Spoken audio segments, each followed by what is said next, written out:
What's good, gamers? Consider me back. uh, I'm assuming this is probably the third video of September because I locked in. We're not employed anymore. But enough of that. You're here for the PS4 collection. This video is inspired by the one and only Mystic. This is part of a running series I have on the channel, just going through all my bigger collections and talking about every game that I have, or at least whatever I have to say about them. So make sure to like and subscribe, and this video is probably meant to be used as a podcast in the background or something if you're doing some gaming of your own, or whatever it is you're doing. Fair warning, this is gonna be a lot of yap. So I'll start it off alphabetically with the one and only 13 Sentinels. 13 Sentinels is a top tier PS4 game. For sure. It is a Atlas game developed. I believe they're called Vanillaware, something like that. It's a visual novel, tactical RPG, tower defense game. It's fantastic.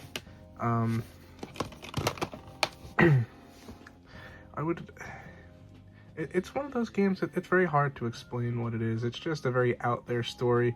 Has a lot of Persona voice actors, which is pretty fire. The game looks really pretty. It's a great game. One of my favorite on the PS4. So moving on. I got this game at a GameStop at some point during a sale. A lot of these are going to be from GameStop. If I remember where I got each game, I'll mention it, because why not? So yeah, 13 Sentinels, great game. Next we have Batman Arkham Knight. I've yet to play Arkham Knight. I've played Arkham Origins, City, and Asylum. And the Batman Arkham series is one of my favorites out there, especially for like not Nintendo series. It's probably in like my top 3. So I anticipate loving Batman Arkham Knight.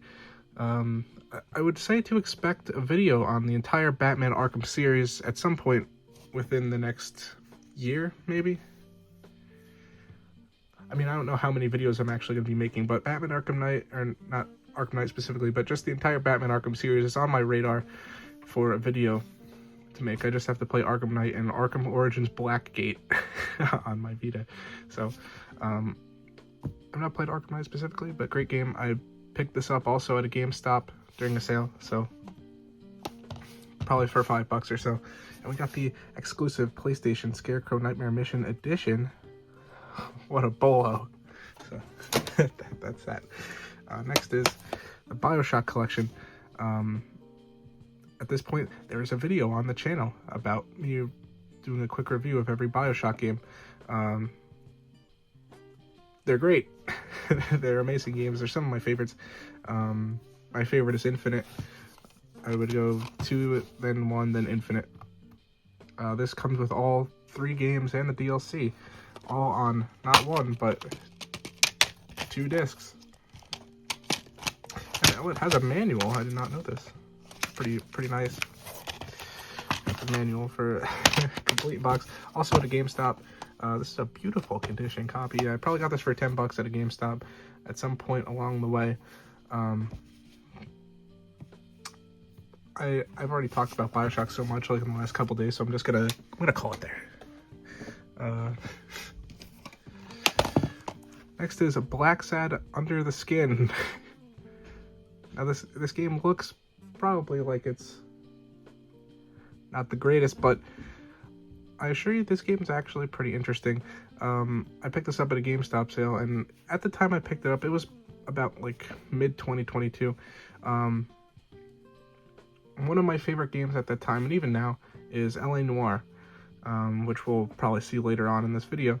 So, because I loved L.A. Noire so much, and I just generally love mystery games, they're some of my favorites, and so despite this game not exactly having a reputation for being good, I did give it a shot, and it's very not polished. It's very glitchy, buggy. It looks kind of like a mess, but the mystery was pretty good. I enjoyed the mystery, so because of that, I like Black Sad Under the Skin. It presents a good mystery for a gamer like myself. So yeah, I grabbed that at GameStop for $5 a few years ago. And next is Bloodborne. We're continuing the GameStop streak. I also picked this up at a GameStop for like $7.50. I would say I would guess that was in 2021 that I picked this game up. It might have been late 2020. Bloodborne, of course, one of the most acclaimed games of all time. It's considered to be one of the best. As far as my personal experience with Bloodborne, I have played it before for like an hour. I got this game very early on in my journey as a gamer, so I didn't know it was a Souls game. Like, I'm talking very early. I was such a bot at that time. And even now, I go into games pretty much blind every time. I don't look stuff up, but that was even more so the case back then. I had no idea what this game was. And so I didn't know what I didn't know it was a Souls game, and I didn't know how to play a Souls game. So, my point is I got my ass handed to me and put the game down shortly after, but I do want to play this game again and, actually try to do something with it in the near future, because it's allegedly very, very good. So a GameStop with that one. I think I mentioned that. Next we have Bloodstained Ritual of the Night, another GameStop pickup. Now this one I believe is a Castlevania inspired Metroidvania, like extra Castlevania inspired. I mean, they all are, but even like with the vampire theming and stuff, even more Castlevania influence. I mean, this looks like it could, if it said Castlevania on the box art, I would have, it fit right in with the rest of the games. So, yeah, I've heard this game is pretty good. I've not played it. Another GameStop pickup. Grabbed it for probably $10. Next we have Black Ops 3. We have finally broken the GameStop streak, everyone. Hands up. We made it, how many games deep? 1, 2, 3, 4, 5, 6. 7th game. Took us to find one that's not from GameStop. So Black Ops 3, I wouldn't say I'm a poser on the channel, but in a couple of videos I've talked about enjoying some Call of Duty games. That was never online. I've never played a COD game online. I've only played them in local multiplayer, and I say all this to bring up the fact that I've not played this game in online multiplayer before, and I've not played this game at all in general. But what I do have to say is that so I got my PS4 when I was 10 years old. We'll get to the reason why I got one later on in the video, but the PS4 bundle that I got came with Call of Duty Black Ops 3. Now, as a kid, some kids, I would honestly argue that GTA is a kid's game, and Call of Duty could be as well. So a lot of kids do play those kinds of games. I was not one of those kids. I played Mario. I played Zelda. I played Mario Kart. And so, when I loaded up Call of Duty Black Ops 3 because it came with my console, I was faced with some things that I had never seen before as a 10-year-old. And I traded the game into GameStop like right after it came out, or whenever that bundle was in stores. So, yeah. Black Ops 3, everyone. I have heard it does very good zombies, which is the reason I have it now. So, eventually, sometime down the line, me and my friends will probably load up this game in zombies and have fun with it. I've never played COD Zombies before, so that's why I have that game. I probably got it at a flea market. I'm a big flea market enthusiast, so I probably got it there for a couple bucks. Next is Catherine Full Body. What a game right here. Now, this is not the last we'll see of Catherine in this video, but just know, great game. I played this probably about a year and some change ago. I remember this one very, very distinctly. It was May of last year. I want to say the 15th. And the reason I remember that date exactly is because I got home from my AP Physics exam and just hopped on Catherine Full Body for the entire day and beat it in like a day. Game's really funny, really enjoyable puzzles. and gives off the aura of a Gunner game. So I always enjoy like messing with my friends and saying how good of a game it is, and then they're like, they assume it's a porn game or something, and it makes me look like a bot. So I always enjoy that. I get a kick out of it. It's a good bit. But yeah, besides that, the game, fantastic, great soundtrack. It has like a lot of the same reasons that Persona 5's presentation is so good is also in this game, because Catherine was the Atlas game directly before Persona 5, so it has a lot of that same spirit to it. And it is genuinely a great game, like, but regardless of it being a Gunner looking game. I also got that at a GameStop for $10. Next is Chicken Police Paint It Red. For some reason, I've always had like this infatuation with chicken games and stuff, because there's so many like chicken shooter games on the Wii where you just shoot chickens. It's the most bizarre thing. But I have all those, and then I see this game. It looks absolutely absurd. I had to censor myself for a second there. But yeah, it's such a weird looking game. I have tried to play it before, and it's a point and click game, which not necessarily my favorite, and I had no idea what I was doing or what's going on. It really is as bizarre as the cover makes it look. So it has allegedly has a lot of 9 out of 10s, and my favorite thing about Chicken Police Paint It Red, look at the fucking, like, what the fuck?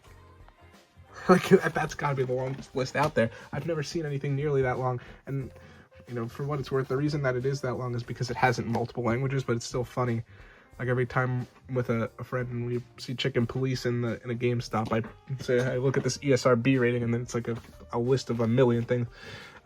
So that was also a GameStop pickup. I think I mentioned that. $5. Just like Code Vein, another GameStop pickup for $5. I have also tried this before as well. The reason I tried this game out is because I heard it was like an anime Souls-like with a really fun character creator. Now, one thing about me in like 2023 and beyond is that anytime a game has a character creator, I try my hardest to make Kasumi as my avatar.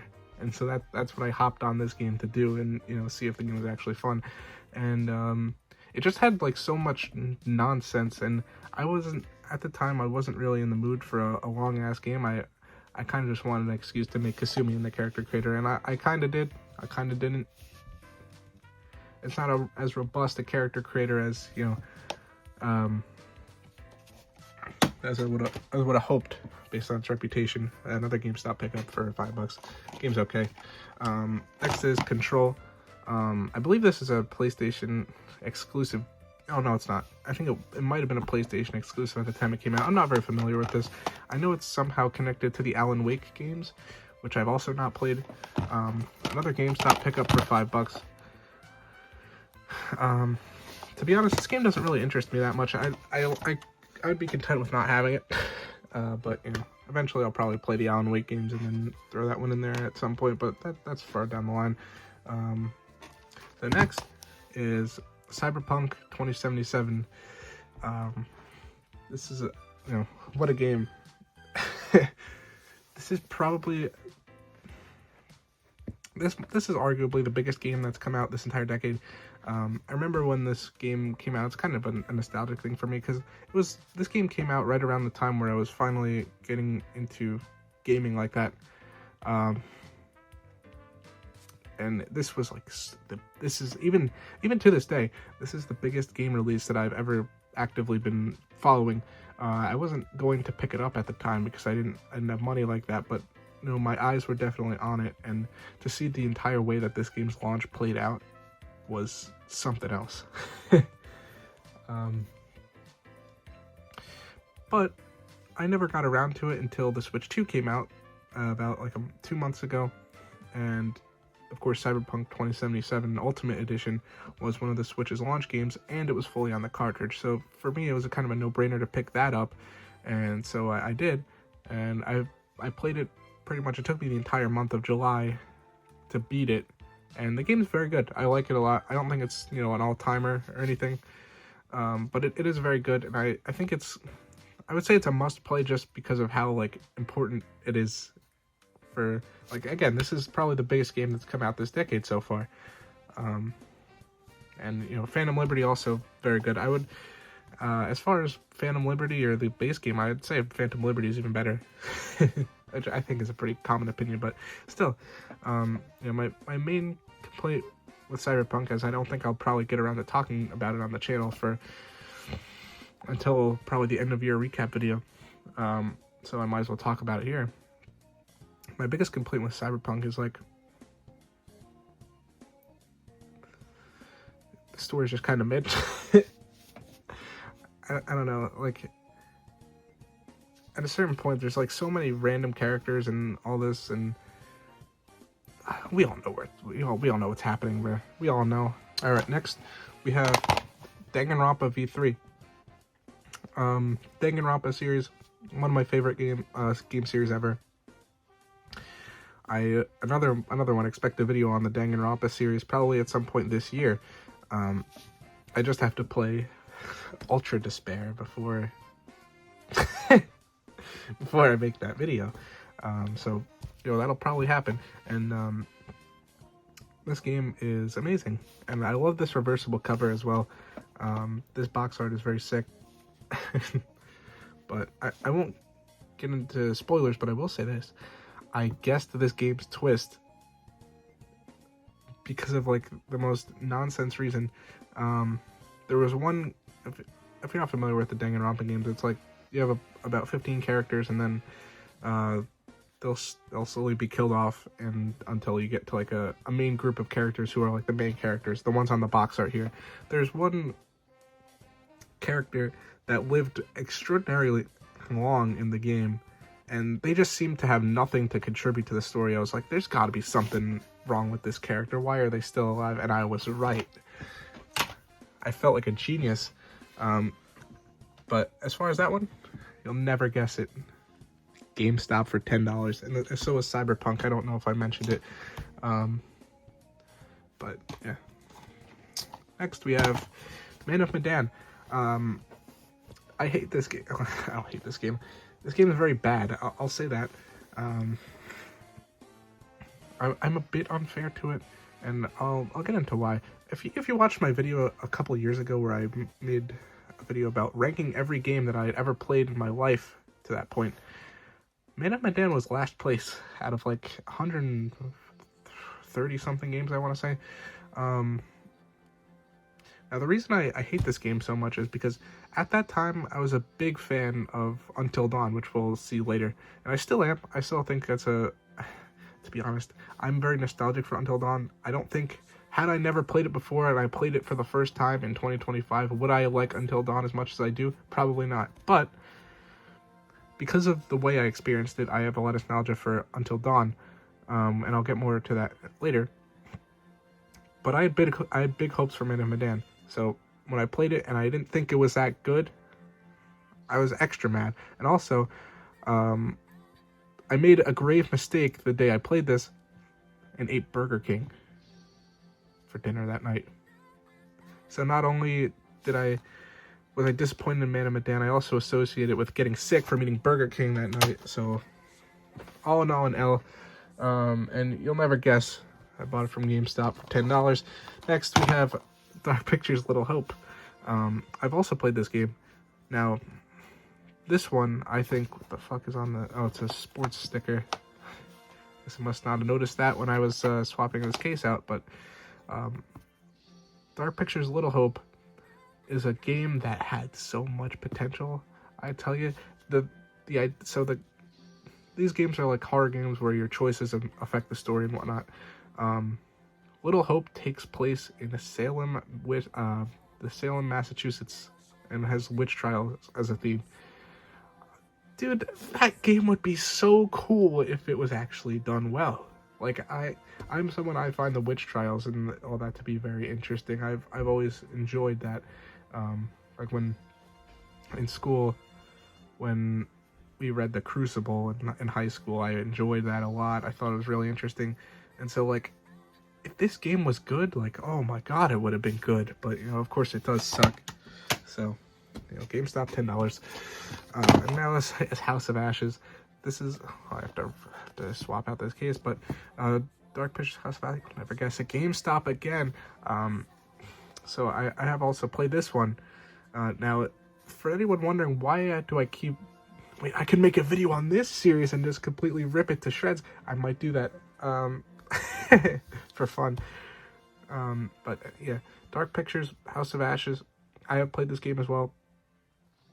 I remember when this game launched because I had already played Little Hope and Man of Medan at this time, but this was the first game where I watched it come out brand new. I think this was released in 2021, I want to say. I remember I'd already played the other two, and then I saw this was coming out, and I was kind of tempted to buy it just for the sake.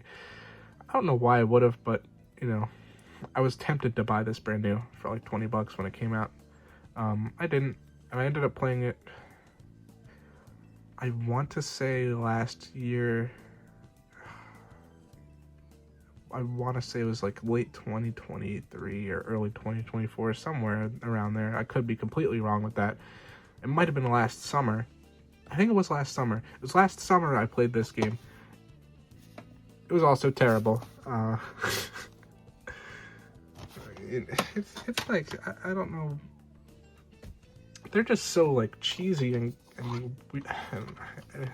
cringe. Now we have the fourth one, the last one that they ever released. The Devil in Me. This is, I've not actually played this one.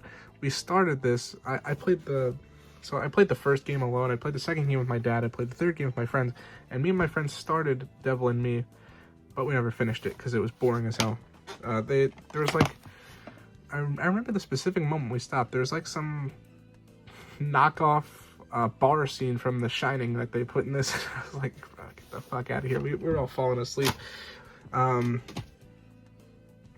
Like seriously, I think I was on the verge of falling asleep during that. GameStop, $10.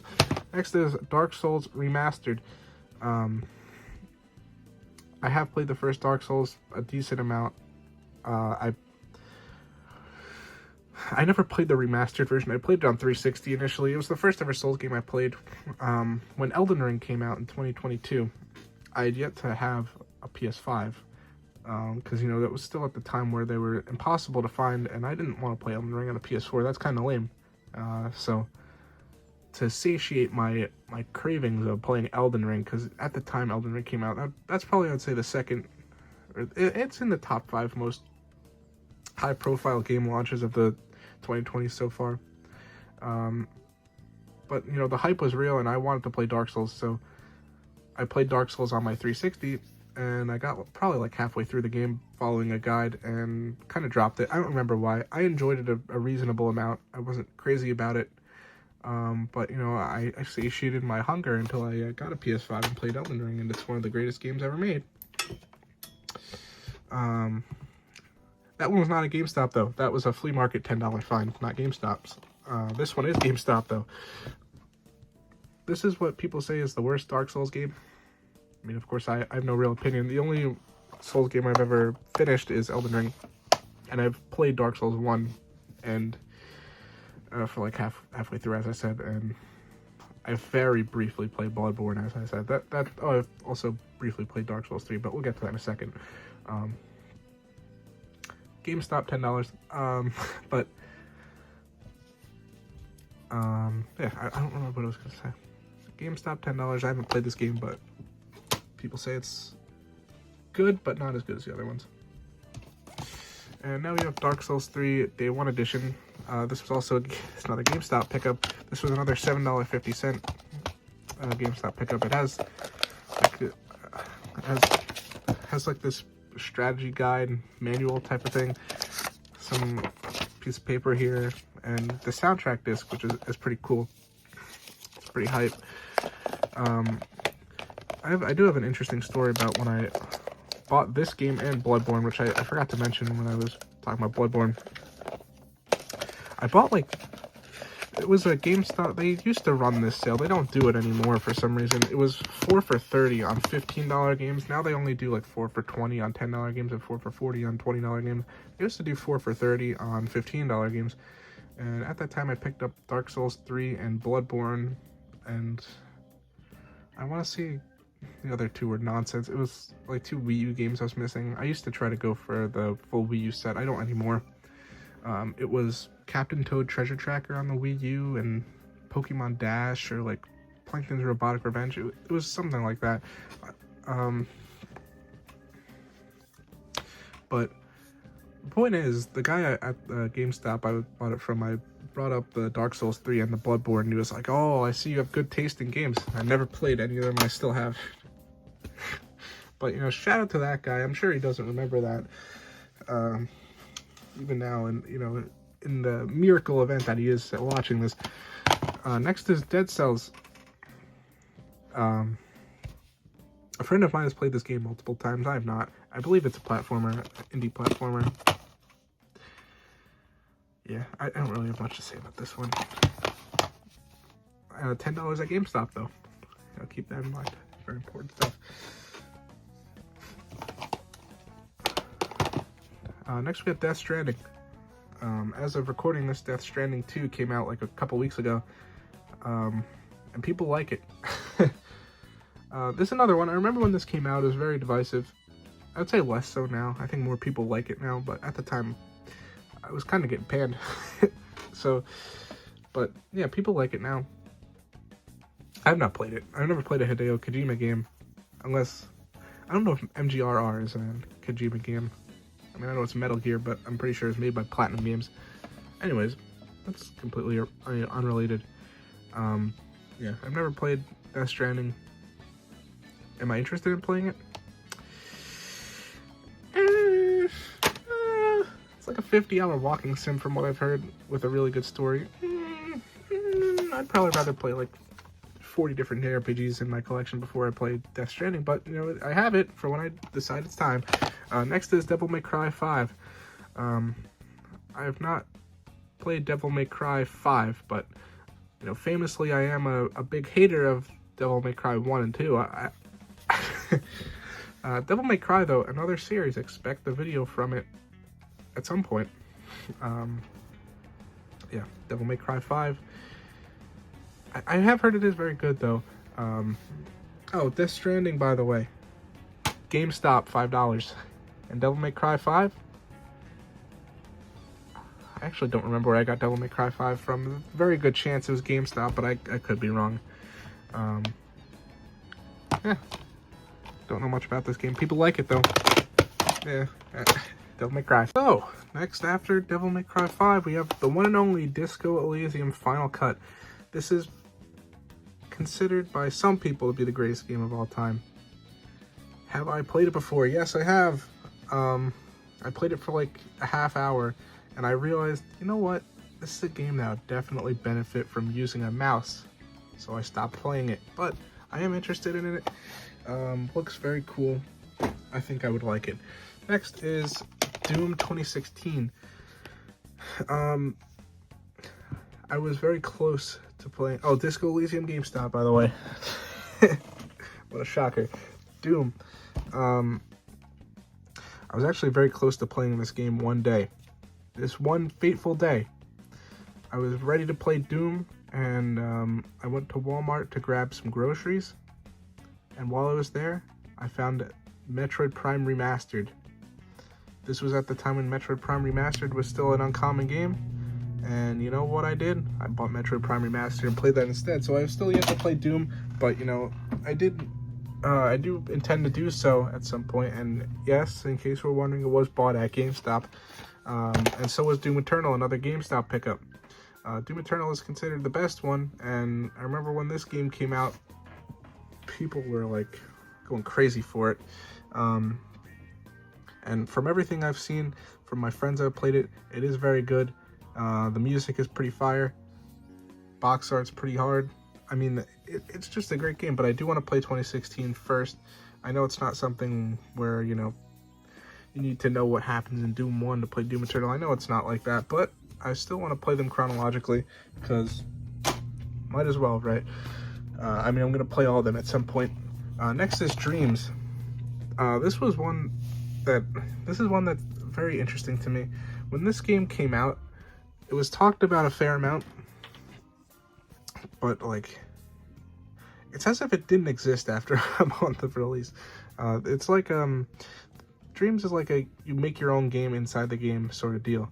And I remember when it came out, people were like making Mario games and Dreams, and it was very cool. It looked very interesting. I was intrigued by it. But, you know, by the time I eventually got around to actually buying the game at a flea market for like $5, the game was dead. All right, after Dreams, we got Fallout 4. An all-time bowler right here. When the Fallout TV show was running last year, Fallout 4 became like the greatest game of all time to flip. But as for the game itself, I've not played it, but I do have a friend. I have a couple friends who have played this game. One of them thinks it's very good. The other one thinks it's very bad. So I don't know. What I do know is that Fallout New Vegas is amazing, and I'd probably play Fallout 3 before 4. So, but I do have it. Next is Final Fantasy 15 Royal Edition. Now, as we know, I do have a very good track record when it comes to... Oh yeah, how could I forget? Fallout 4 not from GameStop. It is from Flea Market, but Final Fantasy 15 Royal Edition, I do, you know, spoiler alert, I do have a bit of I have a little bit of a good track record with JRPGs with Royal Editions, so, I don't think I'd ever play Final Fantasy 15 like in anytime soon. From what I've heard, it's like the worst Final Fantasy that's like somewhat modern. It's like SNES onward. Yeah, I haven't heard anything good about Final Fantasy 15. Also internet required. That's pretty cringe. But yeah, GameStop with that one for like $2 or $3 probably. Next is Final Fantasy 7 Remake. I remember when this one came out, was like had so much hype behind it. And I think the reason is because the original Final Fantasy 7 is very good, but it could use a remake. And you know, in 2025, I'm sitting here, I'm like, you know, Final Fantasy 7 could use a remake, because this is a pretty much an entirely different game. It's like a retelling of the same, not even the same story, but like, you know, same characters, same world, but that's really about it. The gameplay is completely different. The story takes a completely different angle, and it's 3 games instead of 1 now, which, you know, I think is very cringe. But Final Fantasy 7 Remake, I have played this game. Also, it was very divisive at the time. I remember this pretty well too. Pretty much all those 2020 games were like divisive except for Doom Eternal. But, you know, we'll get to the rest, like Cyberpunk, also divisive, and then, you know, we'll get to the other one later. You know, spoiler alert, The Last of Us too. Like Final Fantasy 7 Remake, very divisive game. As far as my own opinion on it, I have played it. It's pretty good. I enjoyed it a lot when it was following the original game's story, because I think the original game's story is very good. So when it started deviating, I was like, I'm not really that interested anymore. And, you know, my entire experience of Final Fantasy 7 is odd. I wanted to play a Final Fantasy game last year, because I had never played one before. So I was deciding between Final Fantasy 7 Remake, Final Fantasy 7 Original, or Final Fantasy 10. I think, you know, for just the sake of how iconic 7 is, I decided either 7 or 7 Remake. And which one did I officially decide on first? I played Final Fantasy 7 Original first. And then, you know, I was like, you know what, I'll try out the remake. So I played the remake for a little bit, and like I just kept swapping between the two. Eventually I just decided I'll stick it out with the remake. And, you know, because I'd already played a little bit of the original, as it was following the original's story, I was a lot more interested. But when it started to deviate, that's when I was like, I don't really like this as much, because it, you know, a bit of a spoiler, although it's pretty well known at this point. The game goes for like some weird multiverse plot thing. Like, it's so stupid. Like, has anyone ever enjoyed a multiverse plot? I don't think so. Well, actually, I have.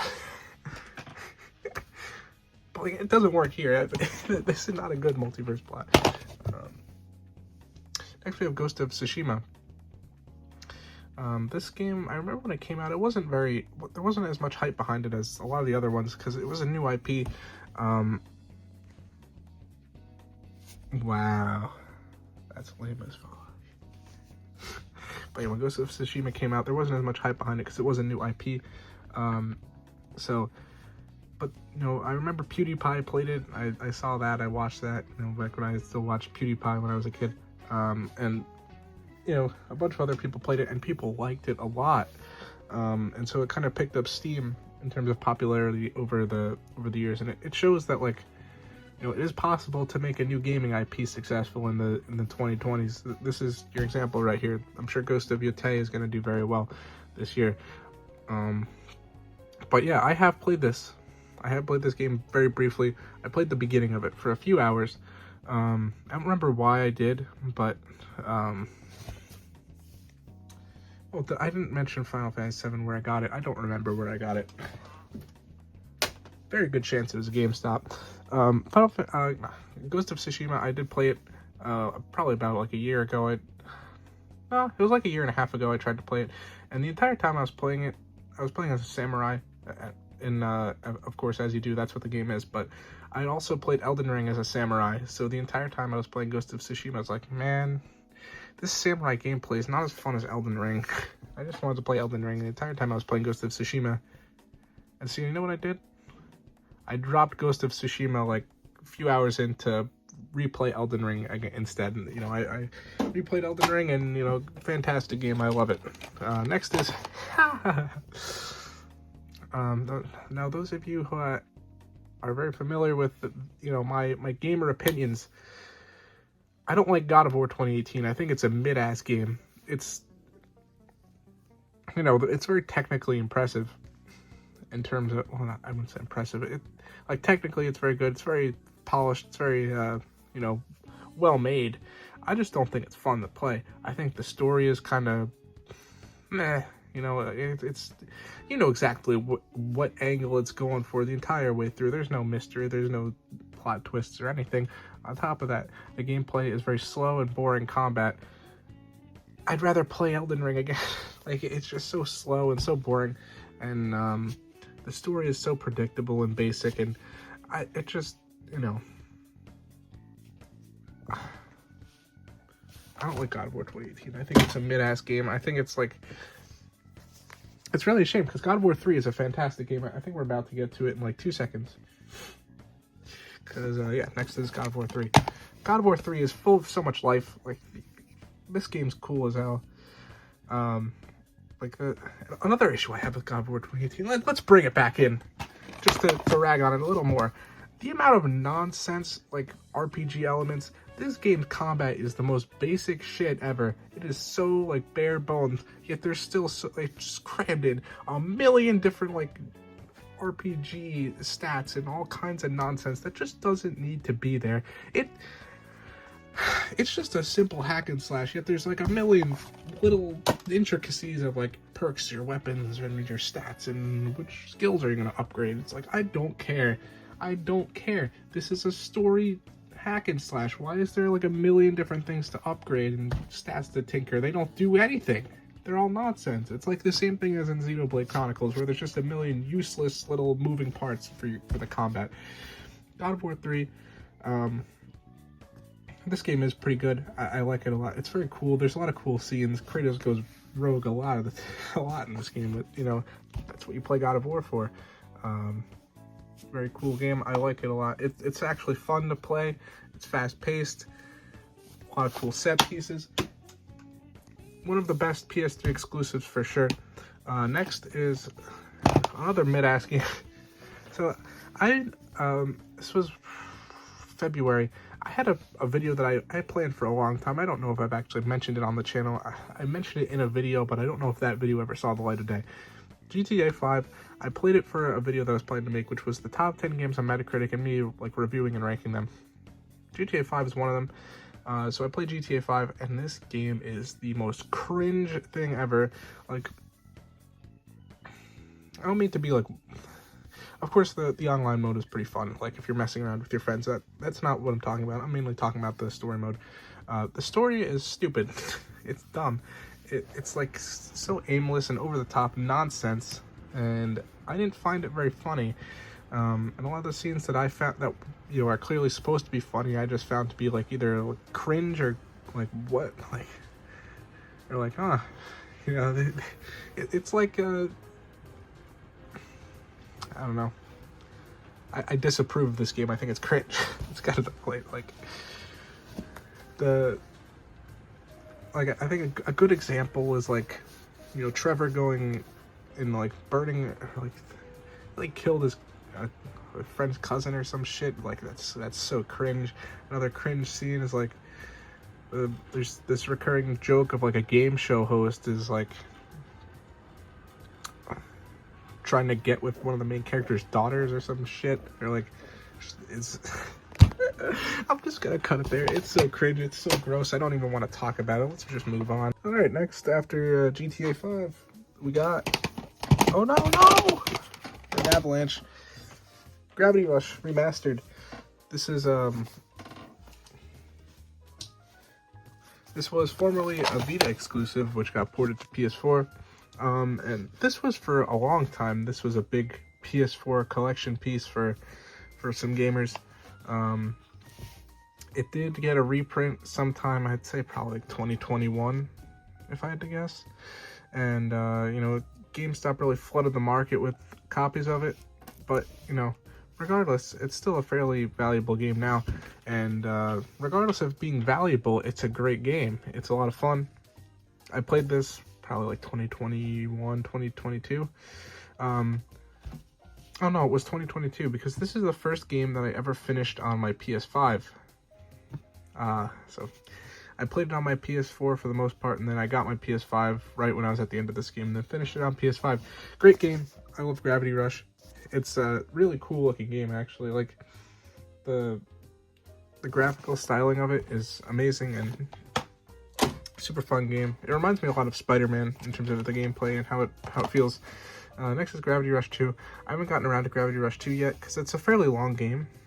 But, you know, oh yeah, Gravity Rush I got it at GameStop, and so did I got Gravity Rush 2 at a GameStop as well. I've not played 2, but I've heard it's also very good, but it's considerably longer than the first one, so I just haven't gotten around to it for that reason alone. Next is Heavy Rain and Beyond Two Souls Collection. You'll never believe where I got this one from, but as for the game itself, I have played Heavy Rain for a little bit. I played it anticipating enjoying it to some extent, but it's really cringe. I've called a lot of games cringe here today, but you know, that's what comes with the territory of me yapping and not cutting anything. Heavy Rain it's a very cringe game. It's very boring, slow. I didn't like it. I didn't finish it or anything. I played it for like an hour, and so I said, that's it. I'm done. I don't know anything about Beyond Two Souls, though. I believe it's from the same person who made Heavy Rain and Beyond Two Souls. Is, you know, another game by that guy. Another game by that guy is Detroit Become Human. That game also sucks. That game's fucking shit, too. It's just a bad game. I don't have the physical copy of it. I played it on PlayStation Plus, so. But, you know, Detroit Become Human, bad game. Don't have it, though. Hollow Knight, not a bad game. This is one of my favorite games of all time. I don't know if I've talked about it on the channel yet. I love Hollow Knight. This is not from GameStop. This is I bought it brand new on the Fangamer website, and I was initially going to play it on PS4. So, you know, I opened it and everything, but I ended up playing it on Switch.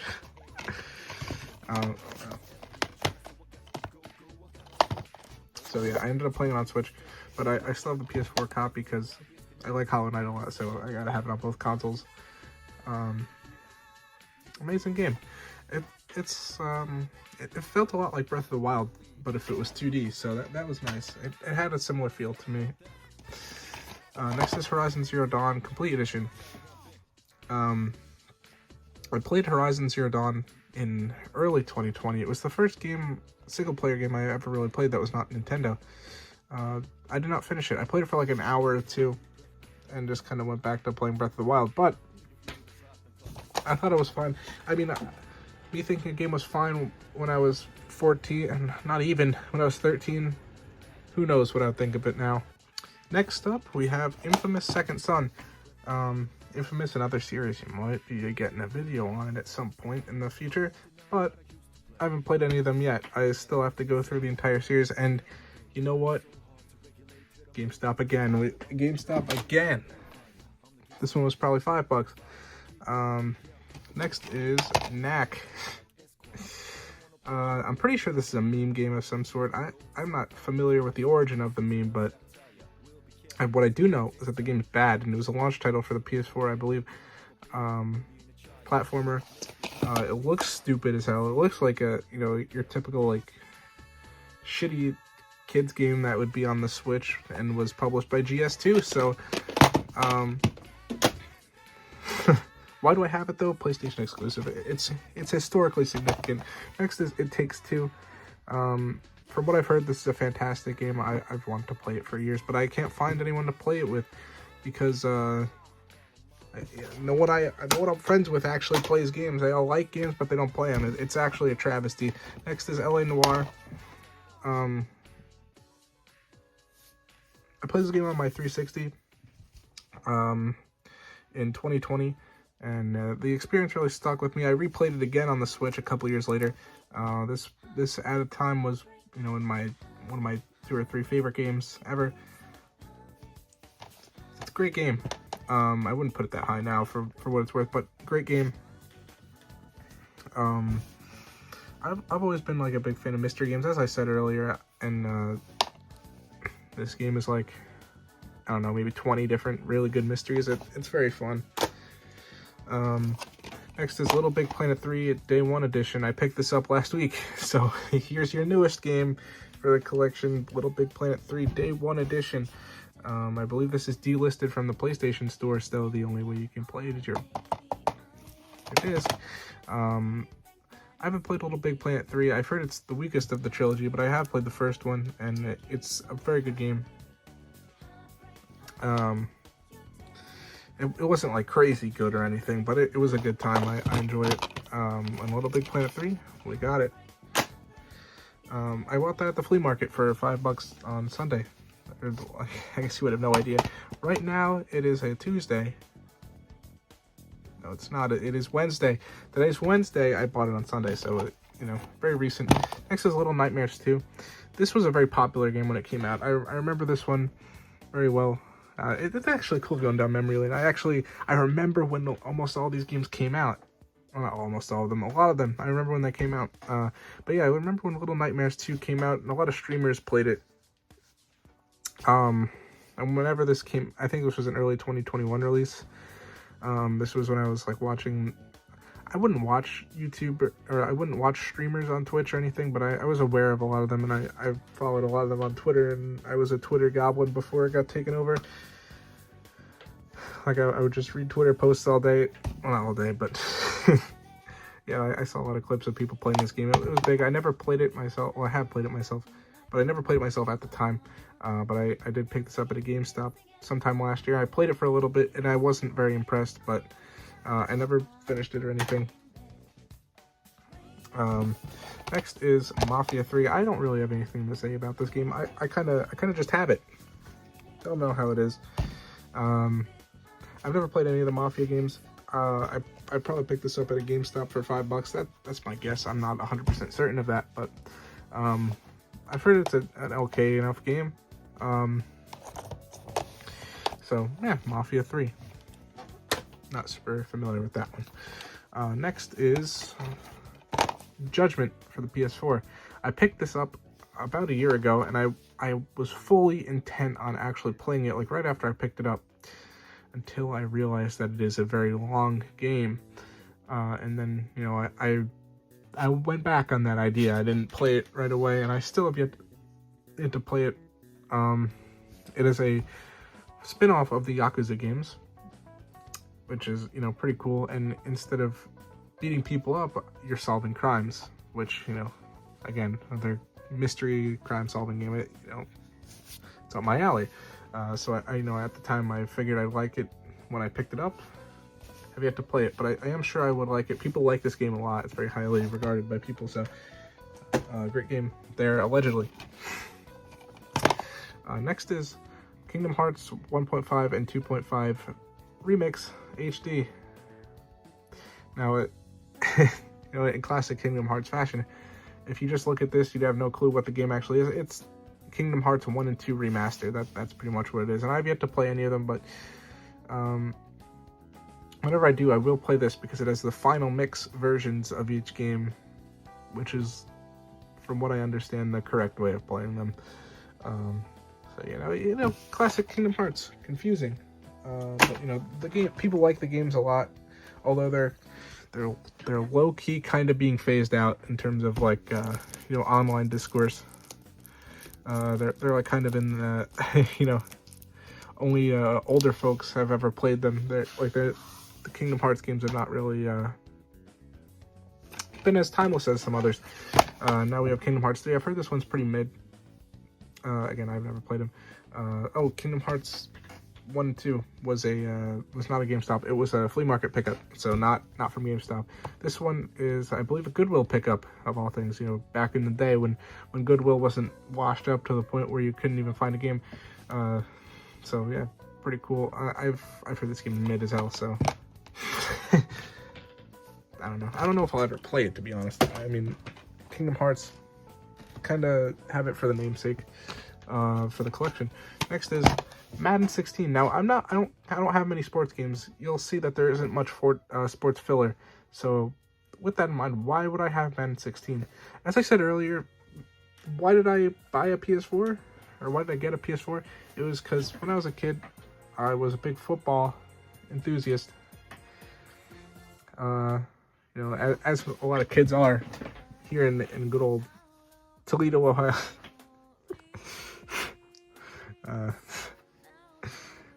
But yeah, like a lot of kids are big football fans. I was one of them. I really don't like football now. I honestly hate it. But with that in mind, I bought a PS4 to play Madden. Of course, Madden is shit.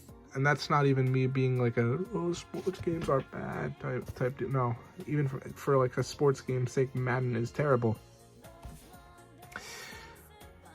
But this was the Madden that was current when I got my PS4, so I had this Madden when I was a kid. And also, before I even had a PS4, I watched a ton of YouTube videos on Madden 16 and its mobile version, Madden Mobile. I watched like so many YouTube videos of YouTubers playing it. One of which is, I'll flash it on screen. This is going to be like your one instance of editing, because I really want this video to be known. It is an all-time Steelers team by a YouTuber that goes by RBT. This is potentially the greatest video on the entirety of YouTube. It's like this fucking ass dude. Well, not really. Like, you know, like he's got that voice and that aura to him, just losing his mind playing Madden. It's the funniest shit ever.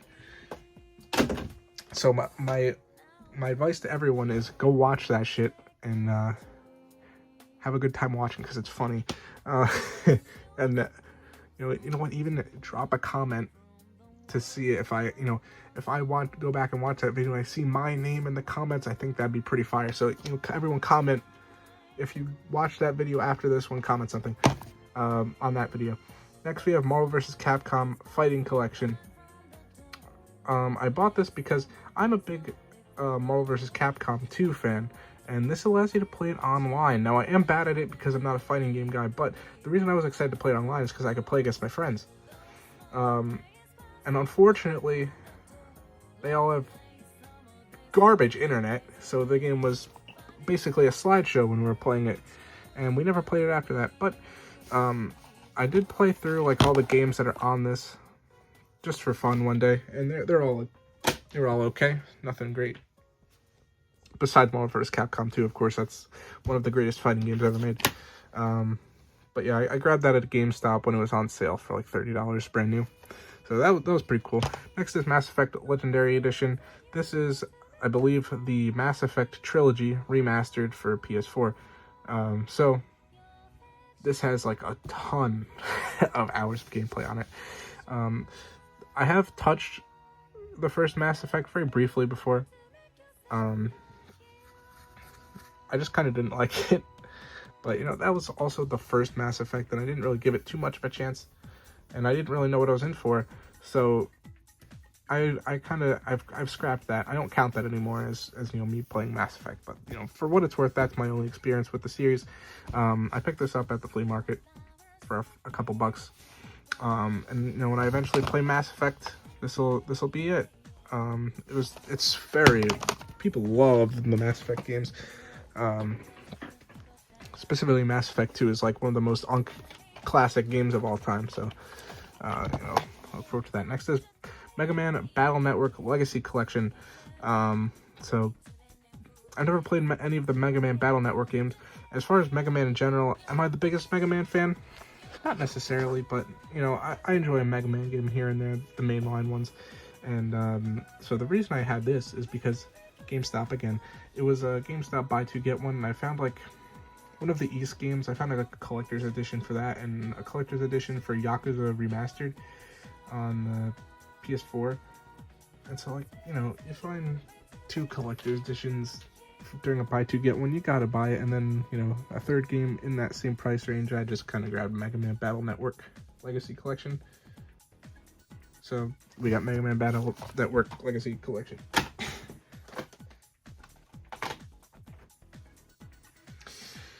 Next is the Mega Man X Legacy Collection 1 and 2. I've never played the Mega Man X games, but it looks pretty cool. You'll never guess where. I'll stop with the fucking. You'll never guess where this one came from. And then it ends up being GameStop. And it was GameStop again. A lot of these are from GameStop because they have every PS4 game you could imagine in stock at most times. And then if I'm looking for one, we all know where I can get it. But Mega Man Legacy Collection has 1 and 2. If I were to ever play the Mega Man X games, I'd probably just throw them on my Vita and play them there. So don't know if that'll ever get any play. Honestly, I could sell that one and be completely fine with that. But I forgot I have this Mega Man Zero ZX collection, another Mega Man collection. I honestly know this was probably another GameStop purchase, although I don't remember specifically picking it up, and I don't even know what these games are. Oh, the Mega Man Zero series is its own thing. Couldn't tell I'm not the most well-versed Mega Man gamer. I've never played any of those three collections, but if I ever for some reason I'm hankering for some Mega Man, I'm not going there. But it's the options there. Next is Metal Gear Solid 5 Ground Zeroes. As I already said, I've never played a Kojima game, so I've never played Metal Gear before, let alone 5 Ground Zeroes. From what I understand, this is like a side thing that connects to Metal Gear Solid 5. But something that was very surprising to me that I learned about not only this game, but also, I'll just grab it now, Phantom Pain as well. These are on PS3 and 360. Like, what? I always just assumed that these were PS4 exclusive, but no, they were on the previous generation and they were on Xbox. So that's very odd. I never played them, and I don't know anyone who's played them, and I honestly have no idea how well received they are by gamers, so I don't really have much to say there. Ground Zeroes is from the flea market, and Phantom Pain is from GameStop. Next is Metro Redux. This is Metro 2033 and Metro Last Light. It's like it's another collection of the two Metro games from the 360, I think. And it's two full games with all DLC. I never played them. GameStop again, $5. If I ever want to play Metro instead of Fallout, then here we go. And now we have another one of the big sports games. This is so I'm a big MLB The Show player. I like baseball. Here's the thing. We got MLB The Show on the TV. Directly to the right of me. MLB The Show 20 is my favorite MLB The Show. 1,000+ hours. This was my COVID game. So, I woke up 3 p.m. Played MLB The Show from like 3 p.m. to 12 every day, and then, went upstairs. I enjoyed being in my room, so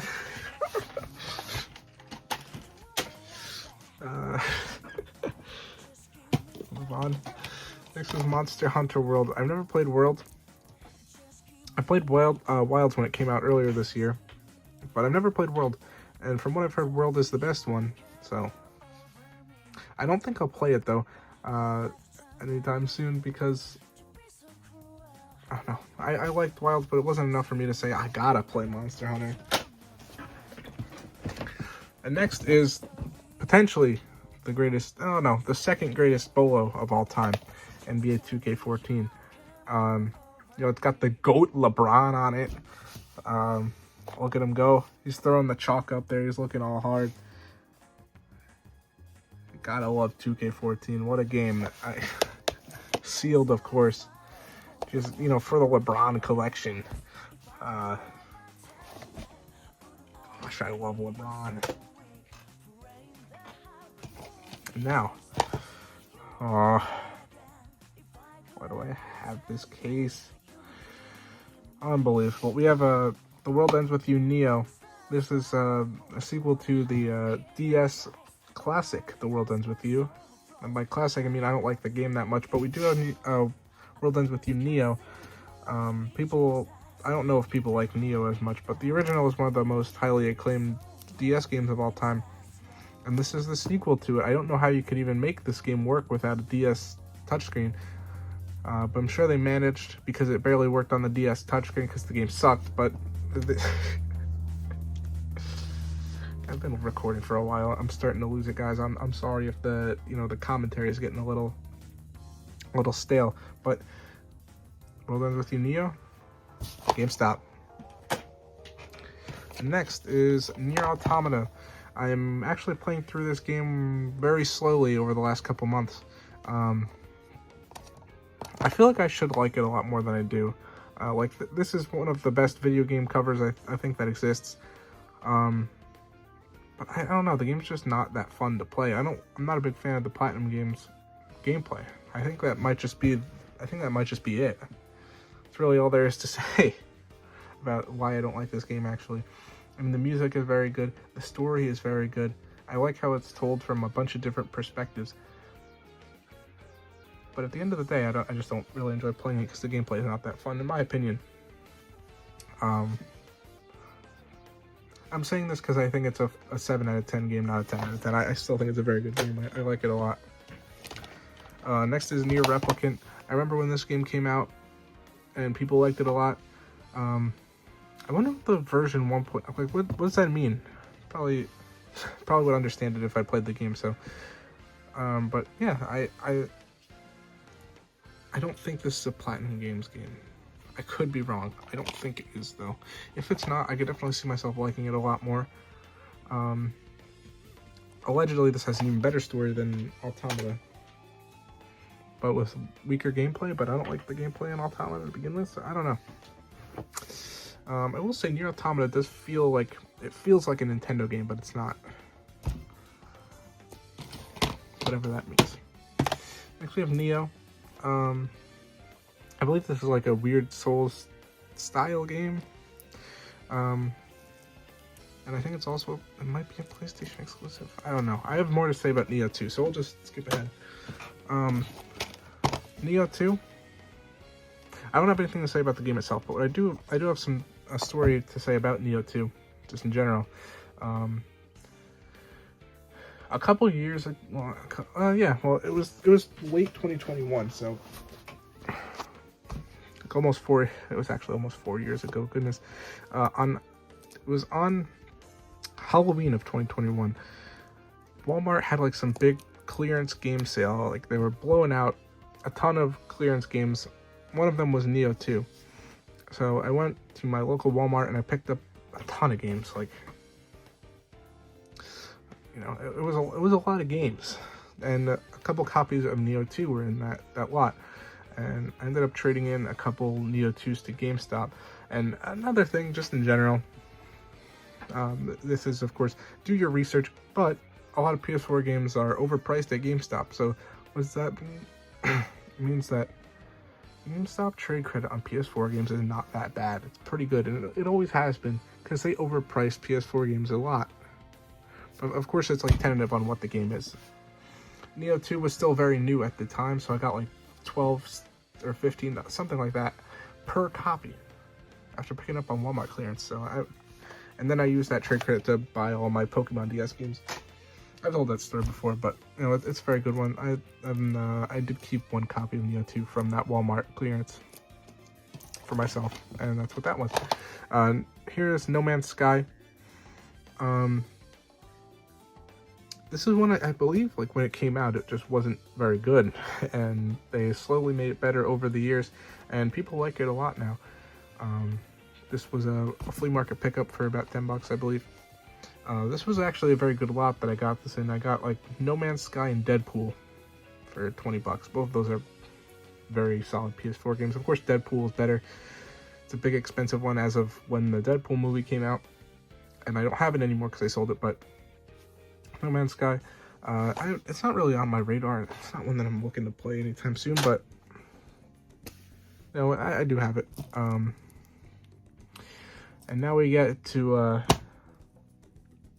Persona games.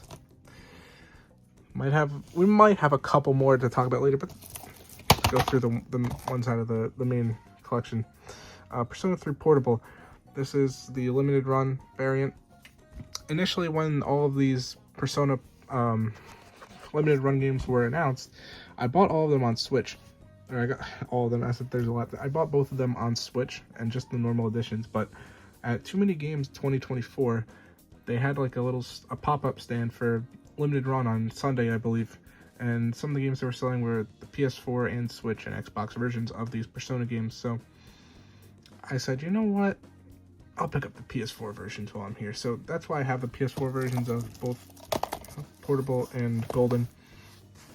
Of course, this is a glorified Persona channel, as I say, so I love these games. They're both fantastic. Of course, Golden is better, but they're both great. I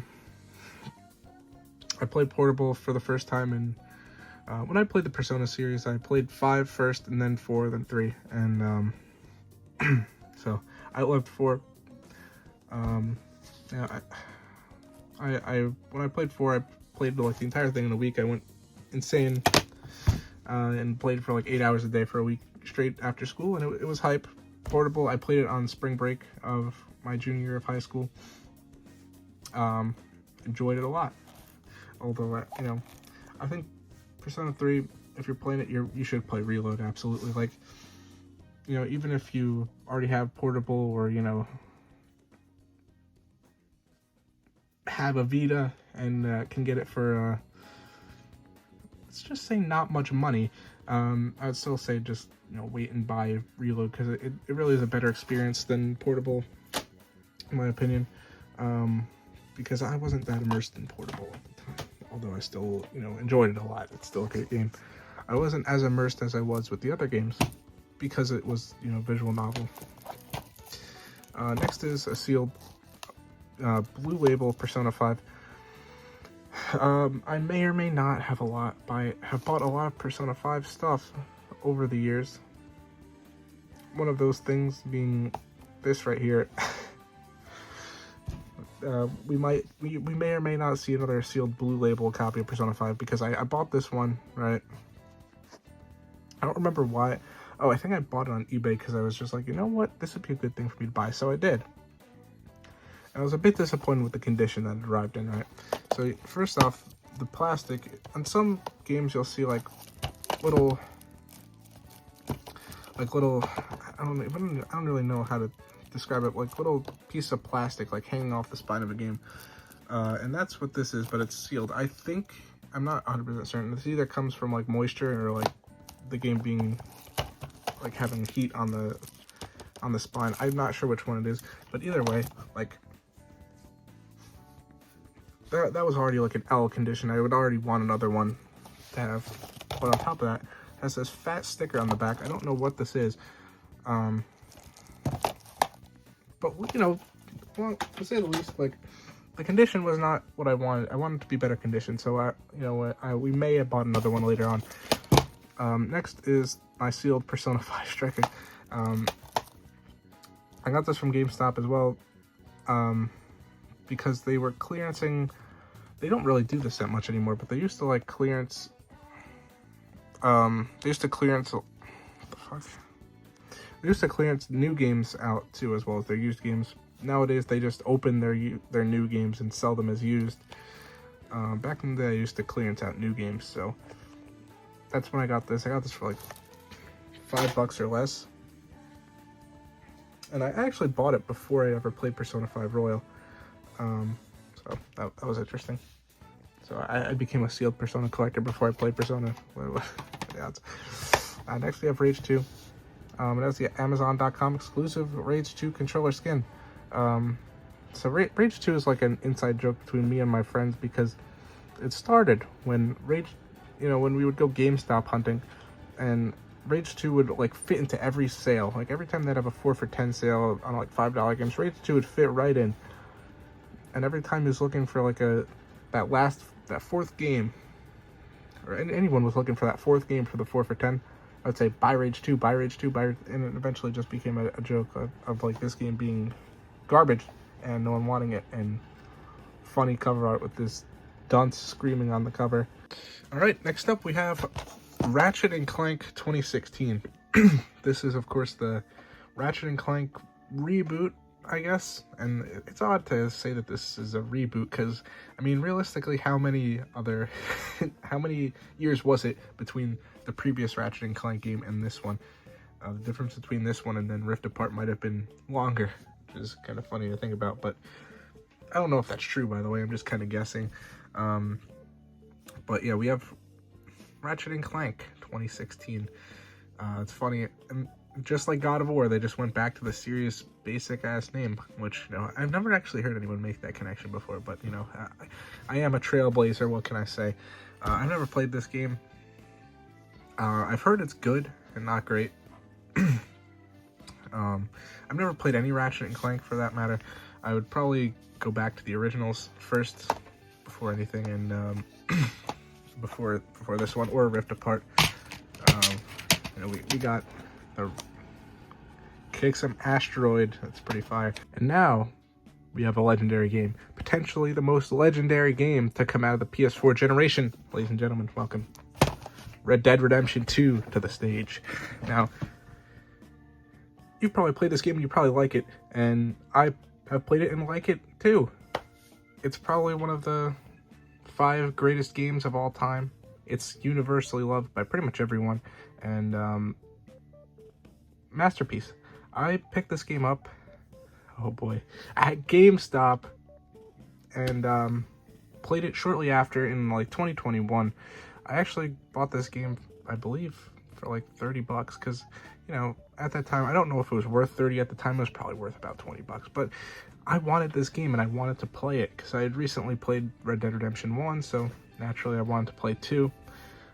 So I picked it up and I played it in like the summer of 2021. Masterpiece game, like one of the best of all time, and that's despite not even being that fun to play, because the story and the characters are just that good. It's really something special. Probably like the ultimate must-play. The only reason it's not like the #1 must-play game is because it's kind of long, so I'd probably still give it to The Last of Us. But next up is Resident Evil 2, another GameStop pickup. This one, I have not finished. My experience with the Resident Evil series is I've played 4, both the remake and the original. Well, I'm currently playing through the original. After I finish this recording, I'm probably going to go play Resident Evil 4 Wii Edition, partially for a video. But Resident Evil 2, it's just not my favorite. What I enjoyed so much about Resident Evil 4 Remake was like the gunplay, the action, and that was so much fun to me. Resident Evil 2 is a lot more puzzles and stuff like that. And in my very humble opinion as a gamer, potentially the worst puzzles ever, if you even want to call it that. Like, I stopped playing after the police building, which is like the first thing in the game is the police building. You like run around this giant building and it's fairly slow, and you just have to find like an item, and then you have to take the item to the other corner of the building and use it somewhere, and then like it's just so tedious. And I ended up looking a couple things up because it was like, how was I supposed to know to do that? And I just didn't like it. It has a lot less focus on action 4. That's kind of the main takeaway. And I like the action 4. So that brings us to Resident Evil 7 Biohazard. I believe this was pretty much the return of Resident Evil. It was kind of dead in the water for the entire Xbox 360 generation, as you know, pretty much every horror game that came out in that generation was bad, which is such a weird thing. Like, how did Resident Evil and Silent Hill both completely went to shit? Like, you went from some of the greatest games of all time with like Resident Evil 4 and then Silent Hill 2, and then it was complete nonsense for that entire generation. But this was the grand return for Resident Evil. This game's allegedly very good. I believe it's in first person, and it's probably one that I will play at some point in the near future. We'll just have to see. I don't plan to make a Resident Evil video or anything because it's a very long series. There's a lot of games, so I wouldn't really, get it unless I was playing that on my own time. Now we have Risk of Rain 2. I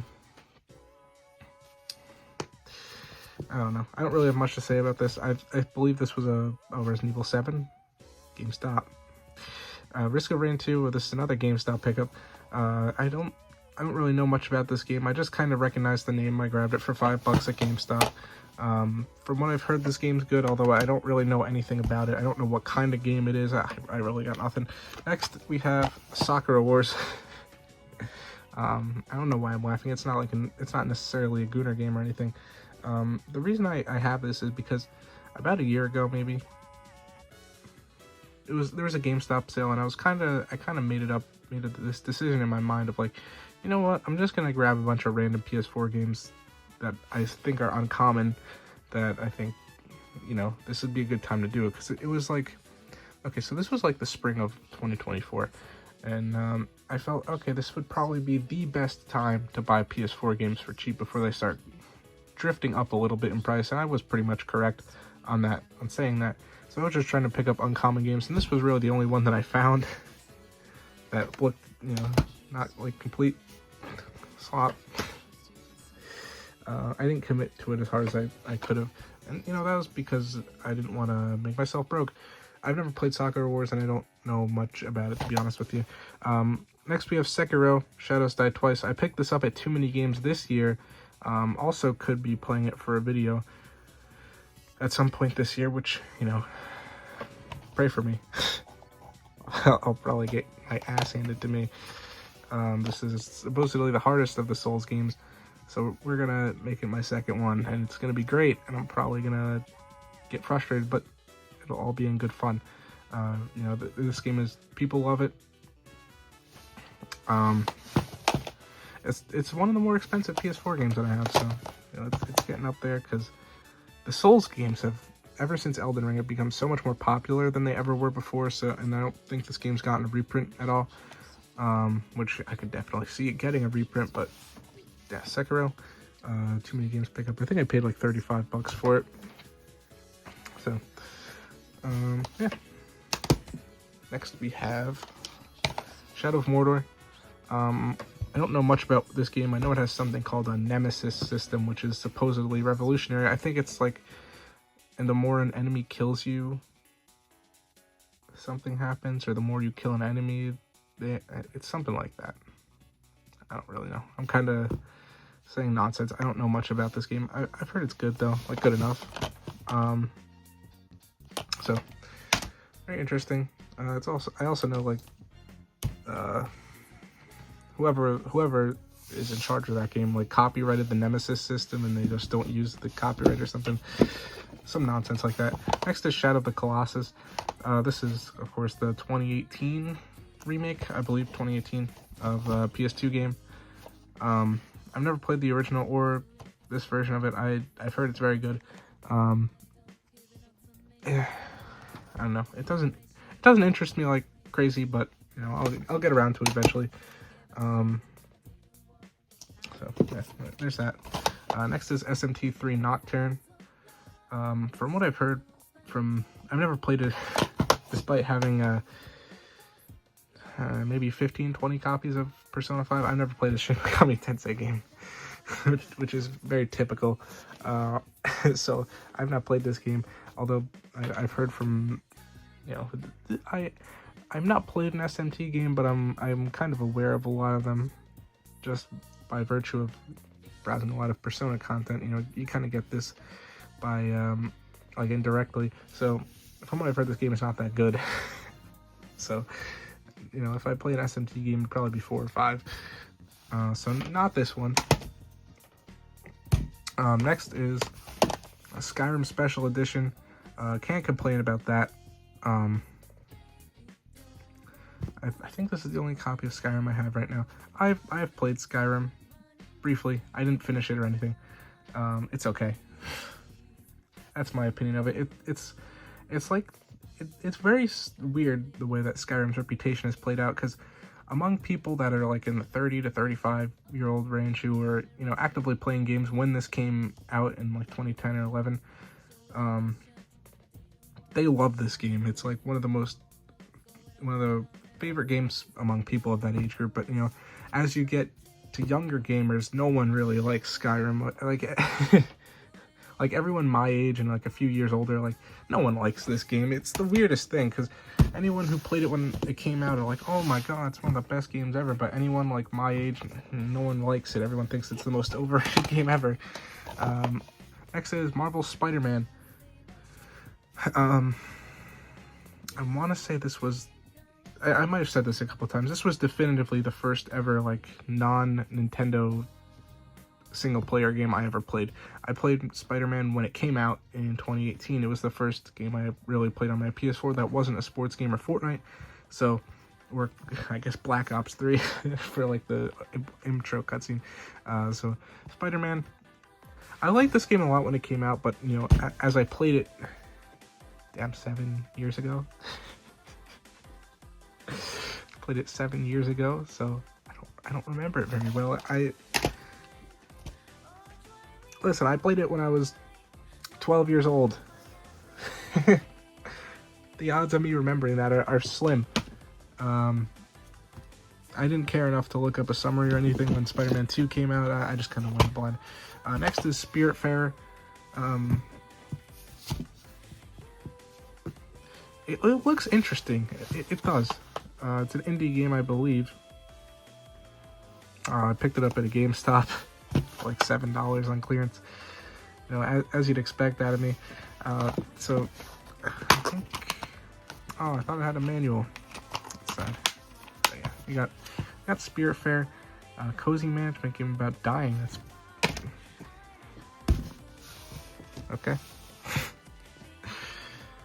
I don't know if that game's very good or not. I haven't heard anything about it. It just kind of like, why not grab it, right?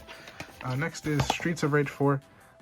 This is, of course, I think it's a reboot of the classic Genesis game series. It's like a 2D hand-drawn game. It looks very cool. But you know, these retro reboots, like, you know, all of my retro gaming kind of comes from the Nintendo side of things. I don't really dabble in any like Sega games or anything like that. So, like, Streets of Rage, not really up my alley, but the game looks cool, so I wanted to have it for the collection. Next is Tales of Arise. This is, I remember when this game came out, because I saw it all the time in GameStops, brand new. I've heard this game, I think, so from what I can gather about this game, there are some people that really, really like it, but it's not like a universal, everyone thinks it's phenomenal. There's like a subset of gamers that think that this is one of the best. So, I mean, I guess we'd have to see if I'm one of those people. Picked it up at a GameStop for like $10. Box art looks pretty cool though. Next is Tekken 7. I've never played a Tekken game. I think I already said this in the video earlier when I was talking about Marvel vs. Capcom, but I'm not a big fighting game guy. I've never played any Street Fighter, Tekken, or Mortal Kombat, so from what I've heard, this is a very easy platinum trophy though, so you know, if I ever get back into the spirit of trophy hunting, Tekken 7, I got it. I don't know where people would rank that in the Tekken game library, actually. I know people loved Tekken 8 when that came out. Next is Terraria. So, Terraria is, you know, a very, very, very popular game. So, my story with Terraria is like, when I was a kid, I was aware of its existence. I played it on like my iPad when I was a kid, like a couple times, but I never really thought it was that great. And so that's kind of how things sat until like 2019. PewDiePie, I believe, as I already mentioned him, like that 2019, and then like kind of 2020 range. I was a big PewDiePie watcher, so I watched him play Terraria, and I was like, you know what, I'm gonna try this game again. I still didn't really like it, and so that brings us now to 2025. One of my close friends loves Terraria. It's one of his favorite games, and so we decided to hop on, and I gave it a third chance, and I was actually kind of enjoying it, but like I got bored of it really quickly. It's, I don't know, it's like just go mining, upgrade your weapons, go mining, upgrade your weapons. It's like that kind of loop. So, you know, eventually during playthrough with my friends, we eventually just started trolling our friend who's a fan of Terraria and griefing the world. So that was a good time. I enjoyed it for that. Next is The Last of Us remastered. This was really the first. This was the game that really made me. Actually, no, it's not. Well, this was the first game that I played after becoming a gamer. I'll put it that way. The game that made me a gamer is Until Dawn, and then this was the first one that I played after that. Last of Us is one of the best games ever. I would argue it's not very replayable, though. That's not true. That's not true, actually. I think it is very replayable. It's a masterpiece game. I picked that copy. Well, I picked this copy up on at GameStop, but the original one that I had, I got on Amazon. But it was a PlayStation Hits disc, or it was a PlayStation Hits case, so I had to, you know, pick up a normal Black Label one from GameStop to replace it, because I can't be having the dirty red cases, unless it's just a copy of Persona 5, which is there to bolster my Persona 5 count. Next is The Last of Us Part 2. I think this is another one very divisive out of 2020, as just like Cyberpunk and Final Fantasy VII Remake and Animal Crossing New Horizons. The Last of Us Part 2, I think in some ways is better than the original. Narrative-wise, I think it's better, but it's not executed as well. And I say that because you could say The Last of Us' story in like a minute or two, and it's very, you know, kind of bare bones, but it's executed perfectly. It really is. The Last of Us 2, I think, has a much better story to tell, but it's just not executed as well. And on top of that, it's way longer than I think it should be.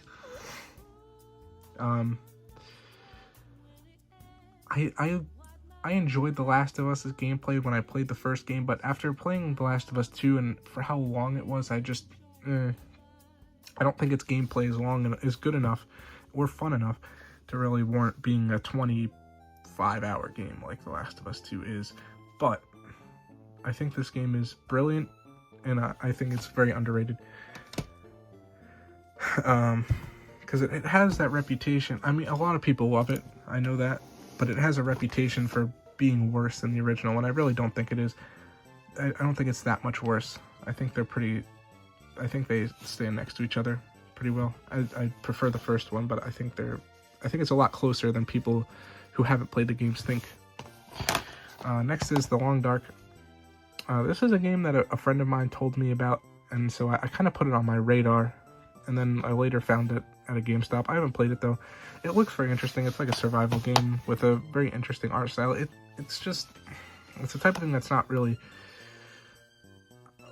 you know, why not just play Minecraft? And that's why you gotta play the game to find out. Why not play Minecraft, I guess, but, you know, I haven't gotten around to The Long Dark yet. It is a fairly valuable game as well, so, you know, keep that in mind while hunting out there, gamers. Next is the Nonary games. I I'm trying to process where do I think this ranks in the PS4 game, like Pantheon. I would say this is probably third. I'd probably say this is third behind Persona 5 Royal and Hollow Knight. It could be second. You know what? I'll say second. No, I won't. I'll say third. And Honor Games, so good. It's the first two games from the Zero Escape series, which is 9 Hours, 9 Persons, 9 Doors, and Virtue's Last Reward. Both those games are amazing. 999 is top 5 material for me overall. I originally played it on the DS though. These are DS and 3DS games respectively. So I don't, and it's the weirdest thing, like 999 was the first like kind of niche game that I ever played really, because I was going like the most broad basic games out there, like surface level stuff, like the YouTube Shorts core games. And then I played 999, which is like such a niche game. So that was pretty fire. But yeah, it's amazing. I think the reason I was enticed to play 999 is because I'm a big Juice WRLD fan, and 999 is kind of it's associated with them. So the game stuck out to me from the beginning for that. And regardless of that, it's another mystery. It's just such a good mystery. Next is The Order 1886. It's just such a weird, it's such a funny looking cover. This game is also infamously pretty bad. And it's like the weirdest thing. It plays in, the entire game plays in like a weird aspect ratio or something. It's such a weird game. I kind of want to play it just because it's so fucking weird and stupid. Like, why does the entire game play in like, is it 8? I'm trying to think. It's like 21:9 or something. It's some weird aspect ratio where there's like black bars at the top of your screen for the entire game, as if it's like the entire thing is a cutscene. And the main sentiment I've heard about The Order 1886 is that it's not that bad. So do with that what you will. I picked it up at GameStop. I think everything. I got The Last of Us Part 2. The Last of Us Part 2, I didn't say where I got that. I got it for Christmas when the year the game came out, so 2020. Next is The Walking Dead Season 2. I don't have Season 1 on the PS4. I have it on 360. But I do have 2 on PS4. I mean, this is easily a top 2 season. The first and second season are the best of The Walking Dead, for sure. This game is so good. I'm trying to think. I'd say there are 3 games that really made me cry. There are a bunch of games that got me to like tear up, but there are 3 games that have gotten me to like actually cry. It's Walking Dead Season 1, Season 2, and Persona 5. How many Persona 5 mentions have there been in this video? It's gotta be like an absurd amount. But yeah, those are the big 3. This one got me the hardest though. I was like sitting there crying like a bitch for for a while after finishing that one. No spoilers, of course. But those games are very good. So now we're on the final stack of standard blue label PS4 games that are not Persona 5. So let's get into it. Next up is The Walking Dead Season 3, A New Frontier. This game is ass. It's bad. It's really, really bad. I really have nothing to say about it. It's just stupid. Like, nothing happens in this game the entire way. It doesn't even follow Clementine as the main character, which is stupid. It follows this dude. He's a bum. Like, the entire game is kind of mid. I mean, it is kind of like the games build off each other, so you shouldn't skip this one, but it's still like, it's bad. Just, you know, don't expect it to be good. Next is The Walking Dead, the final season. This one, at the time of playing it, I thought it was very good, but, you know, I couldn't say a single thing that really happened in this game, and none of the characters are that great. I just think it's such a mid game now. Like, meh. It doesn't do anything for me. Both of those were GameStop pickups, of course. Next is The Witcher 3 Wild Hunt. I will be playing this game this year. After playing Cyberpunk, I kind of wanted to play a CD Projekt Red game. The only thing that's stopping me at this point is the game's really long. It's a very long game, so I would ideally like it on Switch 2. There is no Switch 2 version of this game yet, so I'm kind of keeping my fingers crossed that a Switch 2 upgrade for the original or a Switch 2 version of this game comes out, because it's, you know, supposedly very good, and I'm interested in playing it, and I have to play it for a video that comes out later this year. And it's probably one of the most popular games that I have not played at all. This is a YouTube Shorts core game. I think I should make the YouTube Shorts core a thing. You got like your Witcher 3, Red Dead Redemption 2, The Last of Us 1 and 2, like Detroit Become Human, Elden Ring, like all your games that you see like top 10 greatest games on YouTube Shorts, and it's like the same fucking games every time. Next is Titanfall 2. So good. So good. Oh my god, Titanfall 2. This is probably the best FPS ever made.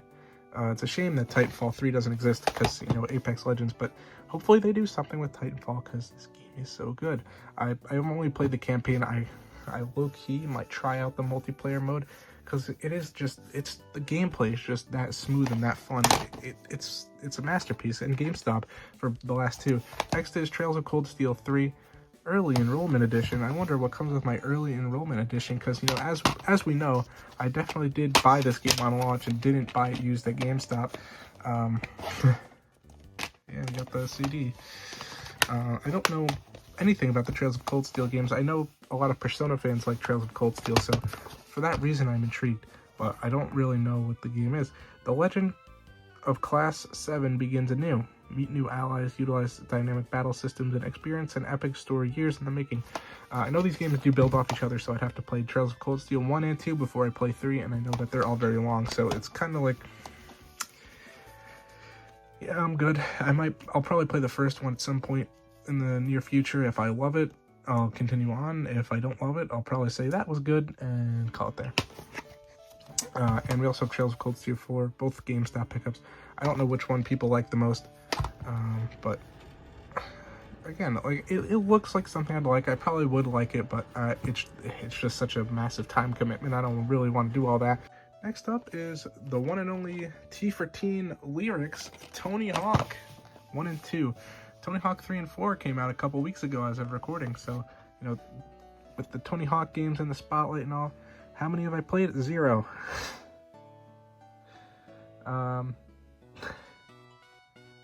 I did.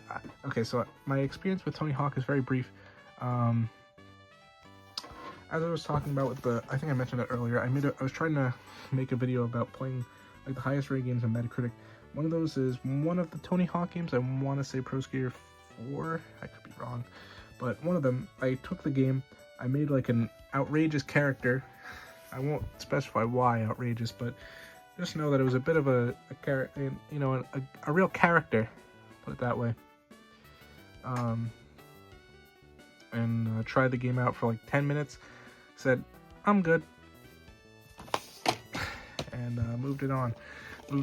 Next is Uncharted, the Nathan Drake Collection. Yeah, I think the Uncharted games are pretty good. That's about it. I like the first one the best, famously. I made a video on every Uncharted game a few weeks ago, or months ago. Damn. When you're watching this, that video is probably 4 months old. As of right now, it's like a little less than 3.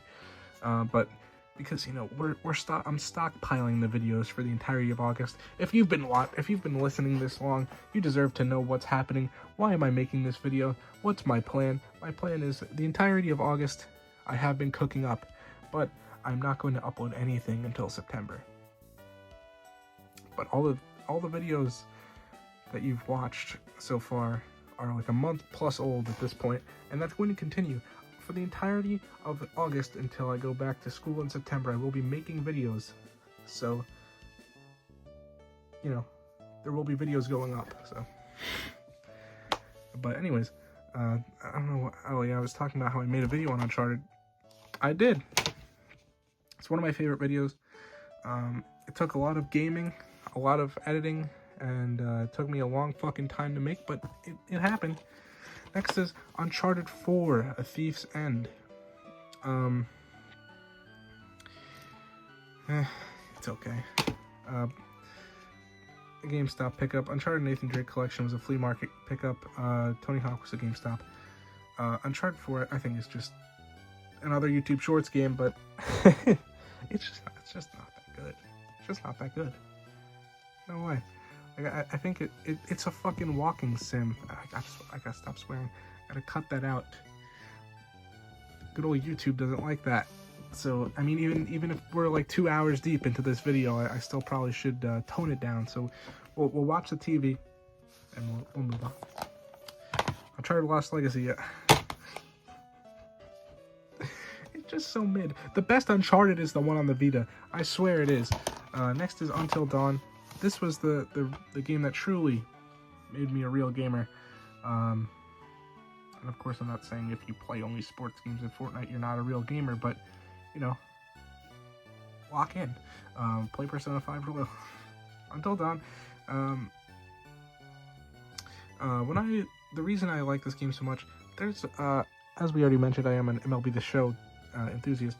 When I was, it was during COVID, MLB The Show YouTuber that I used to watch, and what's funny is that now he makes like retro gaming content as well, so I can shout him out and you guys can actually watch him for videos that you would care to watch. Basement Gamer, he makes good videos. He did a playthrough on his second channel. At the time was his second channel. I don't know if the channel even exists anymore. It was an Until Dawn playthrough, and I really loved his playthrough of it because the guy's like kind of a geek bob, so it really made his reaction to everything really funny because he was terrified the entire way through, and it really kept the game immersive.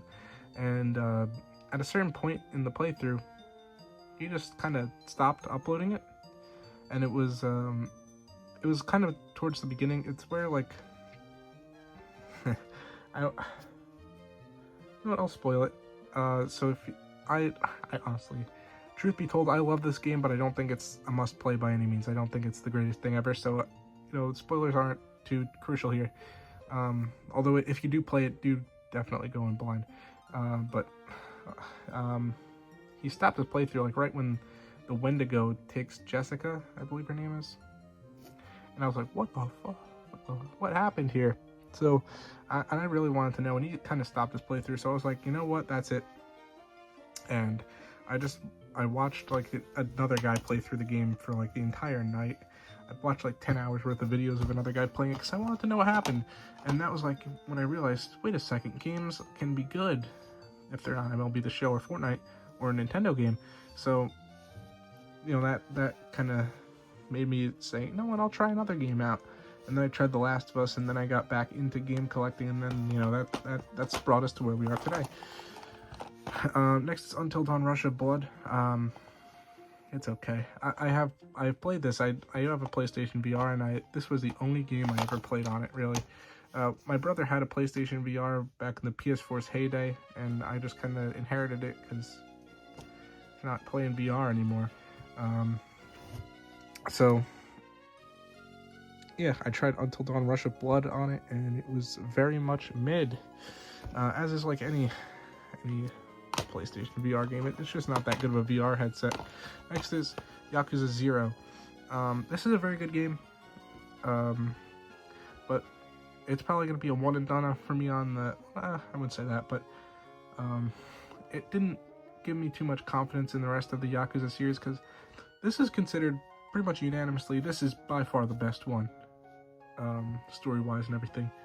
So, and I liked it a lot. I thought it was very good, but it was sort of like, the entire series is so long, the rest of the games are all individually very long, and if this is the very best by like a considerable amount, I don't know how good the rest of the series is going to be. But don't get it twisted, Yakuza 0, great game. Next is Yakuza Remastered Collection. This is 3, 4, and 5. I believe these are all PS3 games that were remastered on the PS4 and put on 2 discs. So, oh, another weird thing about Yakuza 0 is that I was not aware of this, but it was released as a PS3 game in Japan, which is so weird to think of Yakuza 0 as being a PS3 game. Next is Yakuza 6, The Song of Life. I heard this is another very good Yakuza game, but you know, I got 5 other games to play before I get to that one, so you know, there you go. That's why I'm turned off by the Yakuza series. Also, I don't have Kiwami 1 or 2 on PS2, so I have no way of continuing the series as of right now, and I have so many games to the point where, so many games that I want to play to the point where, like, I'm not going out of my way to buy Yakuza Kiwami. I'm just not, because I'm not going to play it right away. Next we have Yakuza Like a Dragon. This was kind of like a soft reboot for the series, so, you know, you don't have to play through 6 other games to play the newest entry, which is very good, a good idea. That's a problem with long-running series like that, especially like RPGs. Like, oh my god, the time investment, like, it just adds up and up and up to the point where, like, yeah, the amount of people who would want to play Yakuza 7 and have played all like 6 other games, you're probably not going to get enough sales to really justify doing all that, making a new game. So you got to do something. Next is Your Time Dilemma. What a disappointing game! Like, this is the 3rd game in the Zero Escape series, so the non-Ori games. This is like so much worse than the other 2. It's not even funny. It has like these horribly animated cutscenes, and it's just not up to snuff. It's just not. It really is a shame. So that's all of the. It's unfortunate that we finished off on a low note for like the normal blue case PS4 games, but we're not done yet because we got the Steelbooks, Persona 5s, and Collector's Editions to go. So before we really get into it, let's sort this stack into Persona 5s and other stuff.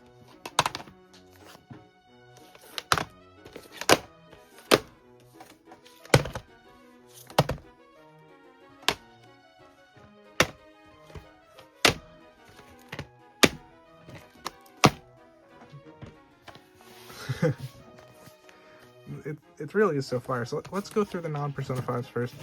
We'll start with MLB The Show 20. I already talked about MLB The Show 20. It is the best MLB The Show. I think pretty much anyone who plays MLB The Show would tell you that. It's kind of hard to explain why. It's just good. It's a good live service game. How about that? That should suffice. Next is Catherine Full Body, which I already said. Great game.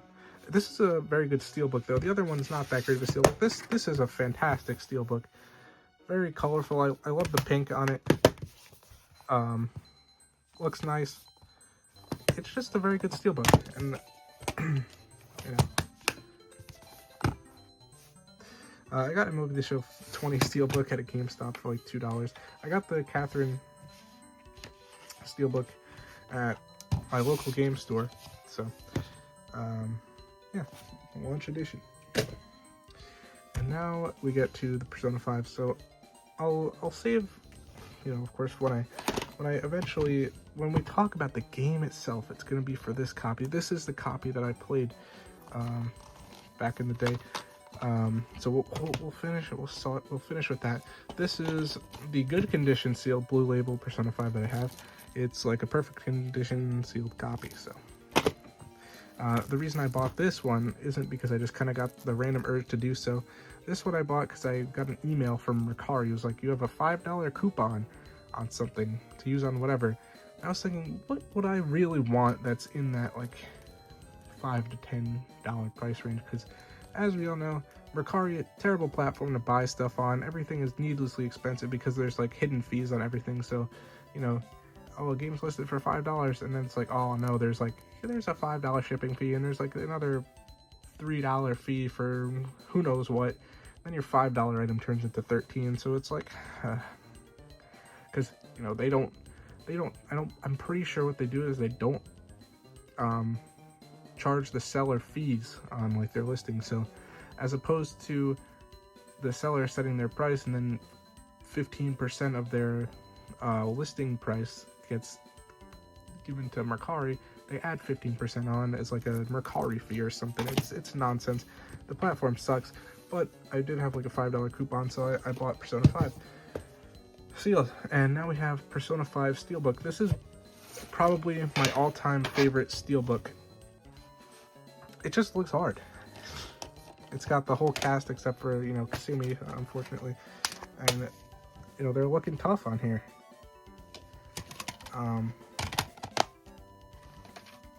So you know, gotta have it. There is, I am missing the actual collector's edition that comes with this Steelbook, so hopefully I find that. I've been looking for it for a long time. I couldn't find any at Too Many Games. I haven't found any anywhere. Next is Steelbook edition. This is the game that comes in this big box here, so we can combine them together. This I bought at a different game store that's like kind of a chain in near where I live, and they had it sealed, and so it was like $120 or something like that sealed, and I wanted it. So but I didn't want it sealed, I just kind of wanted it, so I bought it sealed for like 120 bucks and opened it, which, you know, kind of an, you know, cringe, but I wanted the stuff inside it because it comes with cool stuff. If you look up there, that is all stuff that came in that collector's edition minus the amiibo, and you know, I need my Kasumi items for the shelf. Speaking of, we got the Kasumi figure now. Isn't that hype?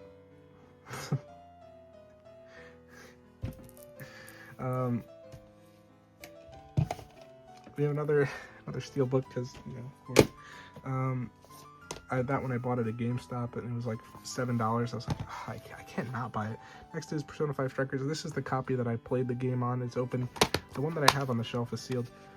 This is it was such a fantastic game, to be honest. I love this game.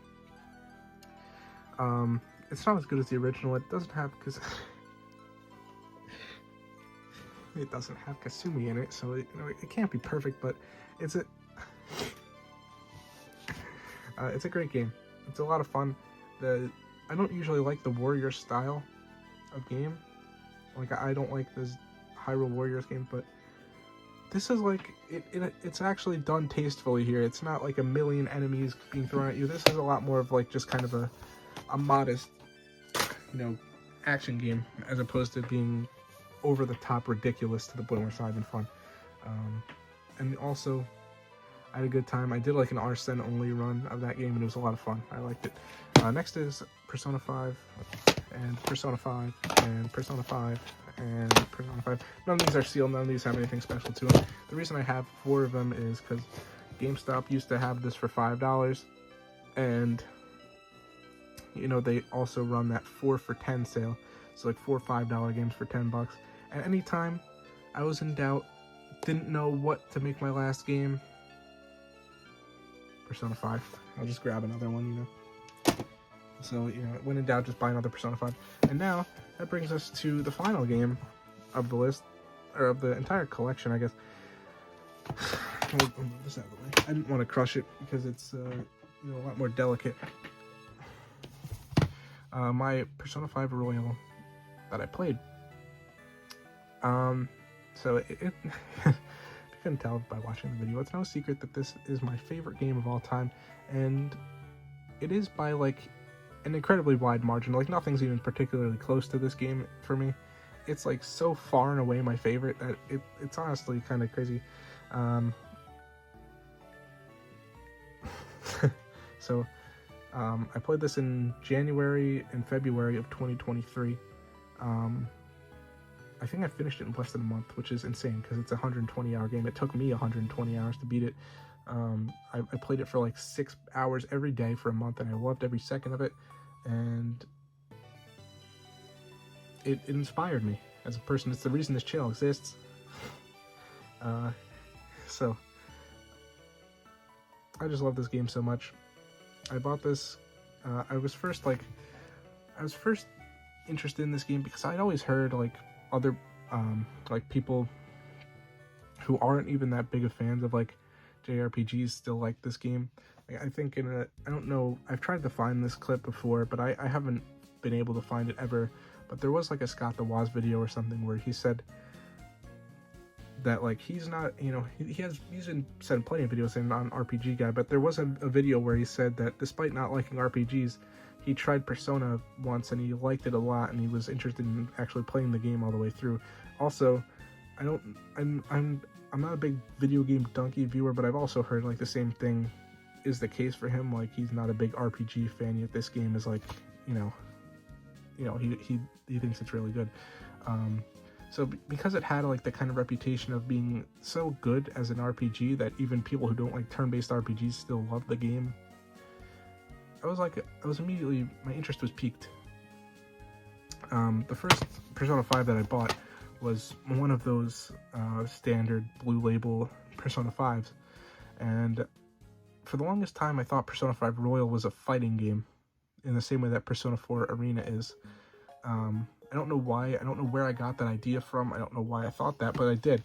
For a while I thought that, until I realized, you know, why would a fighting game have a 95 on Metacritic? And then I looked more into it and I realized, oh, it's like a definitive edition sort of thing. So, at that point, I realized, you know what, instead of playing the original, I'll just wait until I find this game and I'll buy it and play it.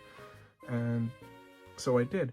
Probably like a month or two after I bought that other copy, I found this at the flea market, brand new, sealed for like 20 bucks or something. And I said, gimme. So I picked it up. This was probably, I would say that this was June of 2022. That's where I would probably put it, timeline-wise. And then I almost played this game in like November of 2022. I had it downloaded on my PlayStation, and I was ready to fire it up, and I was like, and I think at this point is when I looked up how long it was, because I didn't know. I looked it up, saw it was like 120 hours long. I was like, oh, you know what, I'm good on that. So I switched and played God of War 2018 instead, or at least I tried. This was the second time I tried playing that game, and you know, at that point it still didn't click. I didn't like it, so you know, I went back to the drawing board. So this brings us to like December, and then of course, you know, leading into Christmas, I was excited.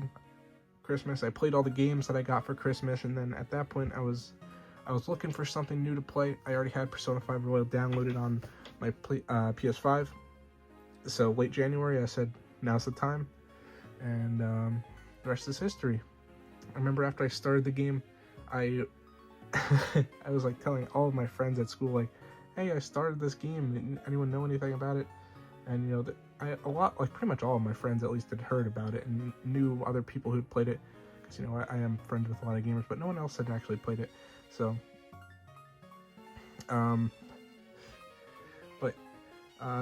what's crazy is that I remember like somewhere around Madarame's Palace.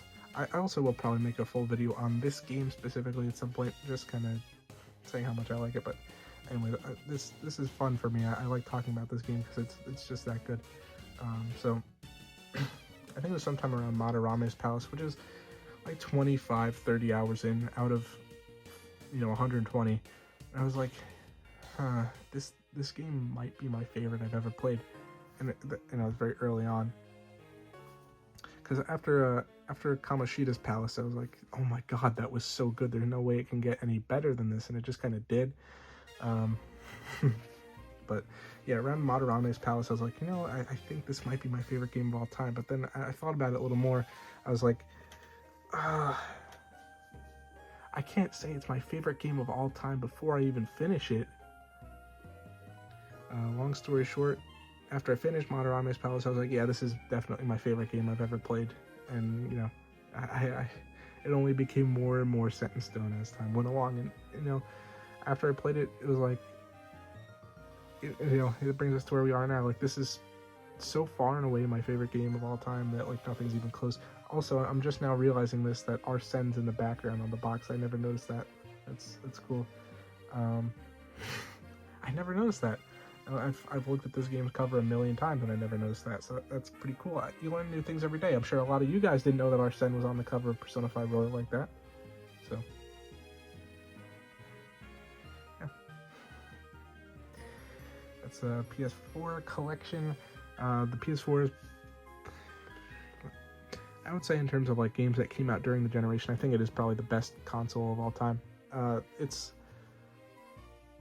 kind of tough because like nowadays you can play pretty much any game on any console, so it's kind of tough. Like, yeah, the PS5 or the Switch 2 is probably the greatest console of all time in terms of what you can play on it. But if we're talking like at the time, in the moment, I mean, during the PS4 generation, you had Red Dead Redemption 2 and Persona 5 Royal come out, so like that's kind of like an unbeatable 1-2 punch, I feel. But yeah, so that's PS4 collection. I love the PS4, it's very good. Also, best controller of all time is the PS4 controller. So that's it. I wonder if this video has broken the 2-hour mark. I don't think it has, but it might be like an hour 50. So pretty fire, longest video of all time from your boy. But with that being said, have a good one, gamers. And you know, as always, Persona 5 Royal is the greatest game ever made.